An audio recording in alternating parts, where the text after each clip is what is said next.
જૂના રાજના રસ્તા માટે ચૈતર વસાવાએ પદયાત્રા કરી તે બાબતે નાદોદના ધારાસભ્ય ડોક્ટર દર્શનાબેન દેશમુખની પ્રતિક્રિયા સામે આવી છે। ધારાસભ્ય દર્શનાબેને કહ્યું છે કે આ પાર્ટીના લોકો જ આરટીઆઈ કરે છે અને પછી પાછી ખેંચી લે છે। ધારાસભ્યએ પદયાત્રા કરીને લોકોને ગેરમાર્ગે દોરી રહ્યા છે। સંવિધાનિક પદ પર રહેલા ધારાસભ્યને ફોરેસ્ટ વિભાગના નિયમો પણ ખબર છે અને લોકોને ગેરમાર્ગે દોરવા માટે આવી પદયાત્રા કરવામાં આવી રહી છે। નાંદોદના ધારાસભ્યએ વધુમાં વધુ કહ્યું છે કે દેડિયાપાડાના ધારાસભ્ય ચૈતર વસાવા લોકોને ભરમાવવામાં આવા નાટકો કરે છે અને આપના ધારાસભ્ય અને કાર્યકર્તાઓ પોતાનો રાજકીય રોટલો શેકી રહ્યા છે। મને પણ ખબર છે કે આપના જિલ્લા પ્રમુખે સરકારી જમીન પચાવી પાડી છે અને જેનો કેસ કોર્ટમાં ચાલે છે। મારું મોઢું ના ખોલાવશો। હું એમને કહેવા માંગુ છું કે મારા વિસ્તારની શાંતિ દોહડાવવાનું કામ કરશો નહીં। ધારાસભ્ય ચૈતર વસાવાનું નામ લીધા વગર દર્શનાબેને સીધો આક્ષેપ કર્યો હતો। સાંસદ મનસુખ વસાવાએ ધારાસભ્ય દર્શનાબેન દેશમુખ ચૈતર વસાવાને સપોર્ટ કરે છે, જે બાબતે દર્શનાબેને કહ્યું છે કે એ બાબતે મારે કાંઈ ખુલાસો આપવાનો નથી। આમ દર્શનાબેન દેશમુખ પણ ચૈતર વસાવા સામે મેદાનમાં આવી જતા નર્મદાનું રાજકારણ ગરમાયું છે।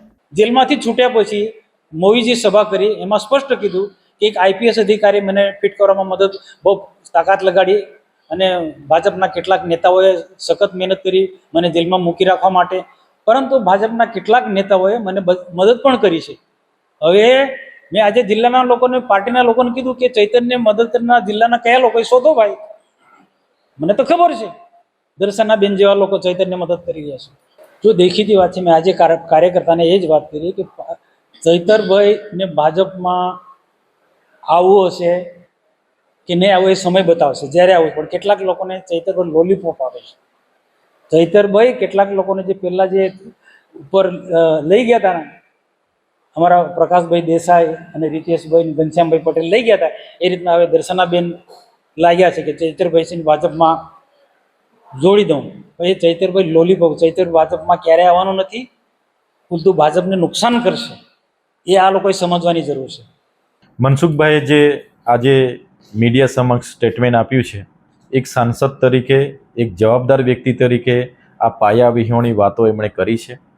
દર્શનાબેન એ ભારતીય જનતા પાર્ટીના ધારાસભ્ય છે અને મને મદદ કરી હોય કે બીજા એમના નેતાઓએ મને મદદ કરી હોય એવી કોઈ પણ ઘટના કે બનાવ બન્યો નથી। અને મનસુખભાઈ પર એવા કોઈ પુરાવા હોય તો એમણે જગ જાહેર કરવા જોઈએ અને પાર્ટીને ધ્યાન પર લાવવું જોઈએ, જેથી પાર્ટી પણ એમના પર કાર્યવાહી કરી શકે। પણ આવી કોઈ પણ બાબતો દર્શનાબેન કે બીજા કોઈ ભાજપના નેતા સાથે બેસીને અમારે થયું નથી। અને તમે જોયું હશે કે જિલ્લા સંકલનમાં અમારા પ્રશ્નો હોય એ પ્રજાના હિતના પ્રશ્નો હોય છે।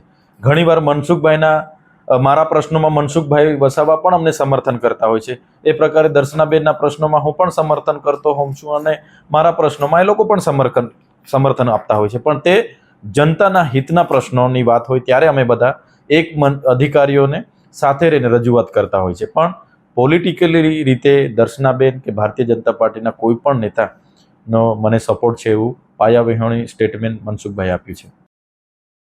તો કેમ છો ભરૂચ? નવરાત્રીમાં ઇલેક્ટ્રોનિક્સ વસ્તુ લેવાનું વિચારી રહ્યા છો? તો ચાલો શ્રી કૃષ્ણ ઇલેક્ટ્રોનિક, જ્યાં તમને મળશે AC, TV, fridge, washing machine, home theatre જેવી બીજી ઘણી બધી વસ્તુ।